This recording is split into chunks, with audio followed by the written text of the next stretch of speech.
Yang tersiksa di dalam kubur itu ruhnya saja, apa jasadnya saja. Sementara ruh sama jasad kan sudah terpisah.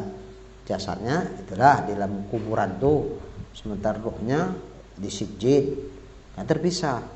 Jadi yang disiksa apanya? Yang manapun jadi. Ruhnya disiksa, jasadnya ikut ngerasakan.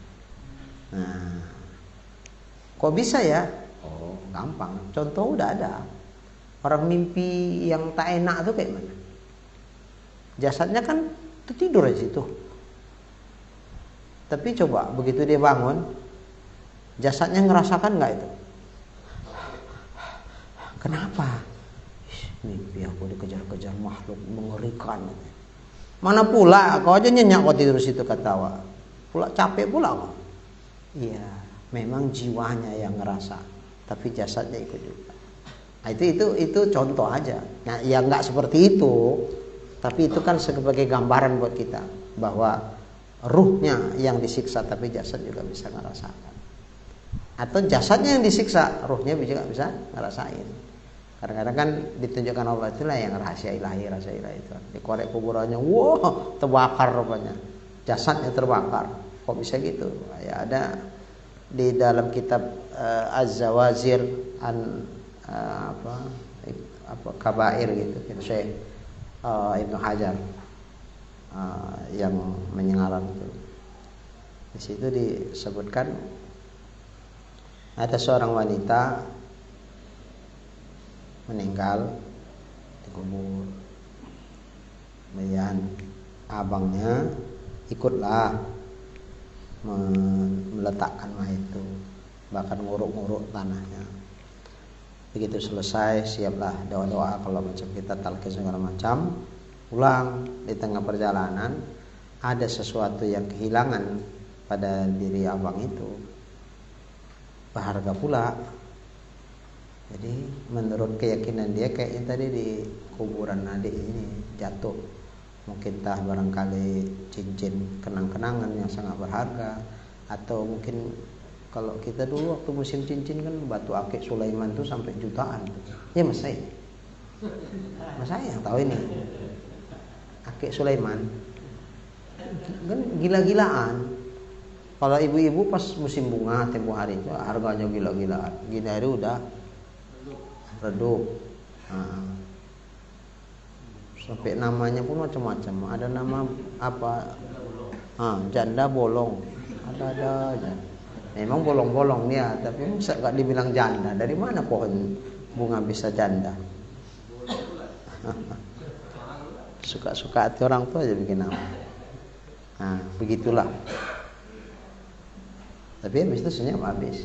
Jadi waktu rame-ramenya mahal itu. Mas Said nggak beli waktu itu. Beli ya.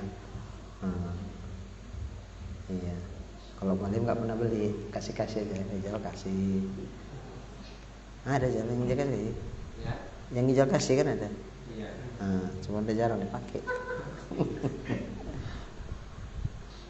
Karena memang lagi musim orang pakai cincin, jadi Malim pakai. Ada jamaah sholat tarawih. Ustaz tuh pakai cincin. Heran ya orang pakai cincin. Karena lagi musim itu, jadi awak dikiranya ikut heboh-hebohan gitu. Heran nih kalau Ustaz pakai cincin. Boleh pakai cincin itu kan nggak masalah. Nabi pun pakai cincin kan, cuman meletakkan cincinnya Nabi sama kita beda. Nah, kalau Nabi di mana? Di kelingking ya. Nah, kelingking. Kita enggak. Kelingking enggak cantik. Jadi manis kita taruh. Nah, itu aja. Meletakkannya aja enggak sunnah. Kalau pakai cincinnya sunnah. Ya ada jalan. Lagi enggak musim ya pakai aja.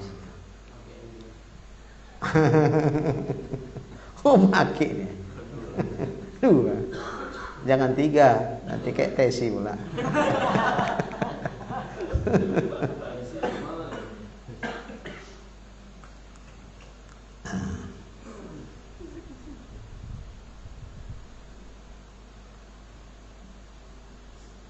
Jadi sesuailah, kita sesuaikan dengan kemampuan kita. Intinya adalah amal kita yang istimewa, entah dari situnya jalan. Untuk masih gantung ceritanya tadi. yang mana tadi? Ada perempuan bukan yang tinggal tadi yang. Oh iya, adalah. Betul. Nah, mungkin tah cincin tah apalah dia barang-barang. Kadang gitu kalau nggak diingatkan. Nah, jadi balik dia, dikoreknya balik, karena yakin dia pasti jatuh di sini. Baru kedalaman tertentu tiba-tiba nyembur api dari bawah. Allah, kayak mana adikku di bawah ini? Lompat ketakutan dia, buruknya balik. Habis itu pulang nih ke rumah. Sampai di rumah ditanya sama maknya, "Mak, apalah kira-kira dosa adik kita yang sangat menonjol?" Maknya pun heran, pulang dari kuburan kok nanya dosa adik. "Mang, kenapa adikmu?" "Enggak, Ma, tadi aku ada barangku yang menurut keyakinan aku tinggal di tanah, di kuburku. Balik aku korek lagi. Tiba-tiba api nyembur dari bawah. Jadi aku berpikir, ini pasti ada sesuatu dengan kesalahan adik waktu masih hidup. Maka aku tanya sama Mak, apalah kira-kira itu, Mak?" Kata maknya, "Adikmu suka melambat-lambatkan sembahyang, ada menunda-nunda sampai lewat waktu. Nah, jadi kalau di neraka sana nanti fawailul lil musallin alladzina hum an sholatihim sahun, itu neraka wil.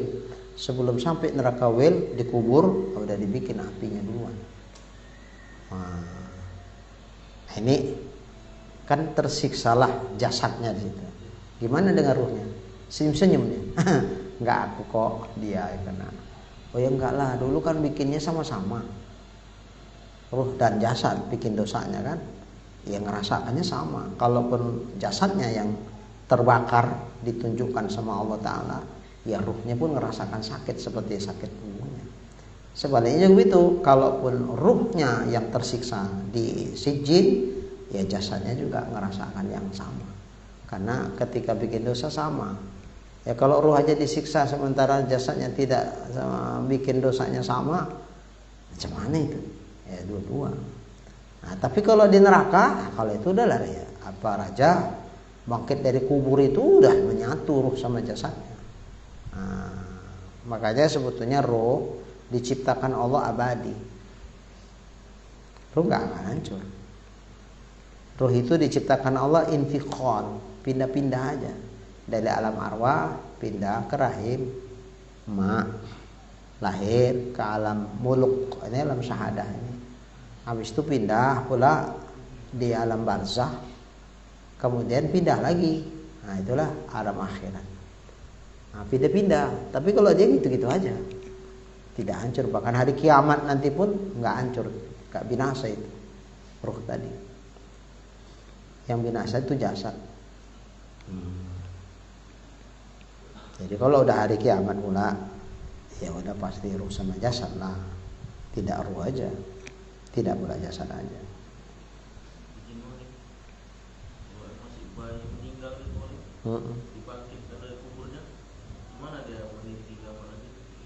Oh, kalau dia pula kan istimewa,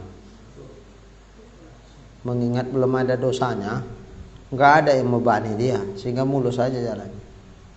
Nah, makanya ketika digiringlah anak-anak yang meninggal masih kecil itu kan ke surga, diperintahkan Allah, bawa ini anak-anak ini ke surga.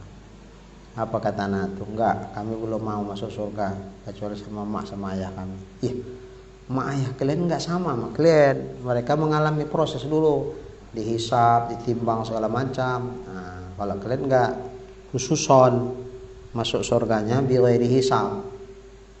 Kenapa bi ghairi hisab? Apa mau dihisab, belum ada dosa kan? Nah, jadi surganya khususon. Enggak, kami enggak mau. Tapi kalau mak sama ayah kami masuk surga juga, kami mau. Kenapa bisa begitu? Karena mak ayah kami dulu waktu kami dicabut nyawa kami, mereka itu sabar dan ridho karena mengharapkan balasan hari ini. Nah, maka oleh karena itu kami belum mau masuk surga kecuali kalau bersama dengan mereka. Baru malaikat bilang sama Allah, ya Allah, kau lebih tahu lagi tentang ini hamba-hambamu nih, anak-anak kocik-kocik ini. Kayak mana nih ya Allah? Oh ya udahlah kalau memang kayak gitu. Cari orang tuanya, masukkan surga bersamanya. Nah inilah bahwa anak bayi itu yang mati kecil tadi bisa memberikan syafaat kepada orang tuanya. Dengan catatan ya waktu dia meninggal ridho. Nah, kalau enggak ridho enggak. Wah inilah ridho nih yang berarti saya. Wah lagi manja-manjanya baru-baru bisa lari-lari. Mas saya turun dari kereta, ya. Nah, kayak gitulah manjanya dia sama awak. Oh, langsung diterkamnya, tak gendong dia. Oh, tiba-tiba dicabut nyawanya sama Allah. Cuma dalam meridhokan itu. Cuma Ustaz Saiful. Udah deh ya. Bayangkannya lah. Kalau nggak tinggi tauhidnya berat mana? Betul. Udah. Berlaku juga sama anak zina mencari ayah maknya enggak. Oh, itu bukan ayahnya. Maknya gitu. Nah, kalau maknya mungkin Cari ayah.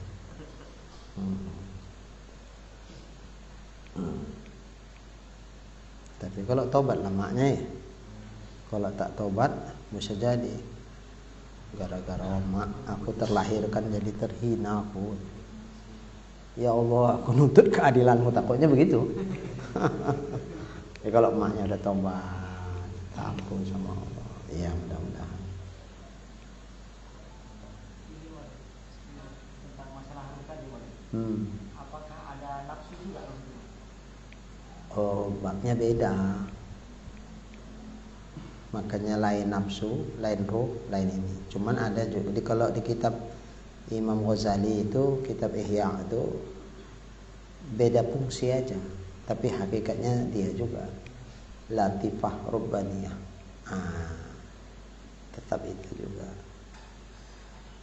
jismun latifatun rubbaniyah.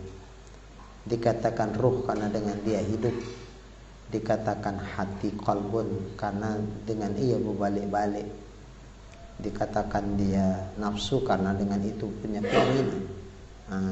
Tapi hakikatnya saja sistem kerjanya saja.